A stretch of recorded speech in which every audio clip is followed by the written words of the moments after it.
I never thought I'd be here, sitting in a circle of folding chairs in a fluorescent-lit room, listening to strangers introduce themselves and waiting for my turn. They call it an AA meeting. I call it my reckoning. I look around at faces I don't know, and I feel like a ghost among the living.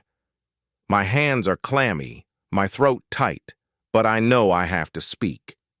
It's time to tell the story, the one I've been trying to hide from myself for years. My name is Mark, and I'm an alcoholic. I can already hear some of you judging, thinking you've heard it all before. But you haven't heard my story. Not really. Not the way it eats at you from the inside. Not the way it steals everything you thought you had and leaves you staring at the floor wondering what the hell went wrong. It started innocently enough. A drink after work, a beer with dinner, a glass of whiskey to take the edge off. Everyone does it, right? I convinced myself it was normal, harmless even. I was good at hiding it.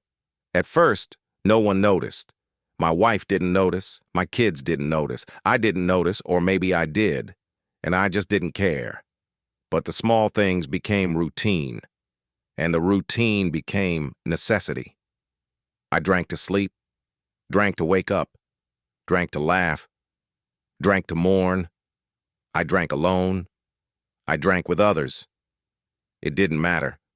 Every time I reached for the bottle, I was reaching for a kind of comfort I couldn't find anywhere else. I wanted the warmth, the escape, the forgetting. But the forgetting never lasted. I started lying. About money, about where I was going, about who I was with.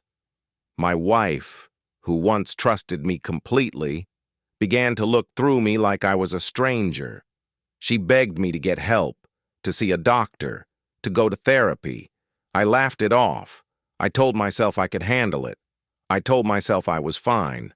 But deep down, I knew I wasn't. And yet I couldn't stop.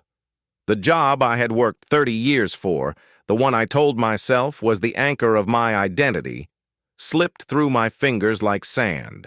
I would show up late, hungover, distracted. Mistakes piled up. Meetings were missed.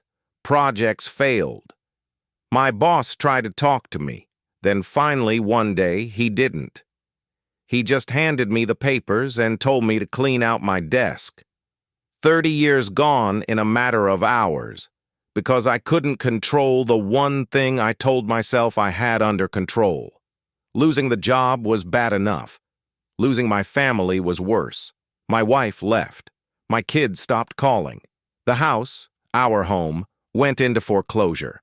I watched it all happen, mostly numb, sometimes furious, sometimes crying like I hadn't cried in decades. I became a man with nothing, a man with no purpose, no anchor, no one to answer to but the bottle.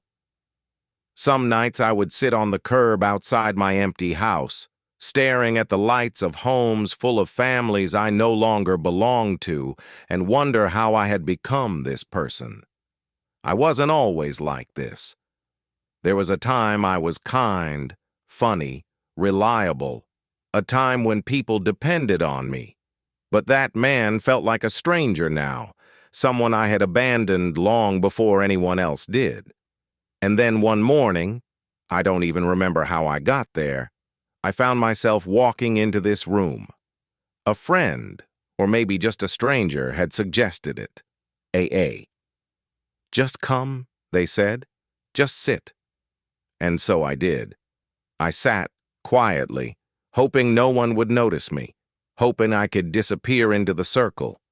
But inside, I felt the weight of everything I had lost pressing down on me, a kind of pressure that made it impossible to breathe. When they went around asking us to introduce ourselves, I thought about running. I thought about getting up and walking out, pretending I had made a mistake. But I didn't. I stayed. And when it was my turn, I spoke. I said my name. I said I was an alcoholic. And for the first time in years, I didn't lie. I told him about the job, the house, my wife, my kids. I told him about the nights I cried on the curb, the mornings I woke with my hands shaking, the endless cycle of promises to myself that I never kept. I didn't try to make excuses. I didn't blame anyone but myself. For the first time, I told the truth. And as I spoke, something shifted. Not everything. Not suddenly. I'm still broken. I'm still terrified. I still feel the emptiness gnawing at me. But there's a thread now, fragile as it is, connecting me to something outside myself. A thread that whispers, maybe, just maybe, I don't have to do this alone anymore. So here I am. First meeting, first step, first time telling my story out loud. And though the shame is still there, and though the fear is still there, for the first time in a long time, I feel a small flicker of hope. I don't know what comes next. I don't know if I'll ever get my family back or a home or a life like I used to have. But I do know this. I showed up today. I said the words. I admitted the truth. And maybe that's enough to begin.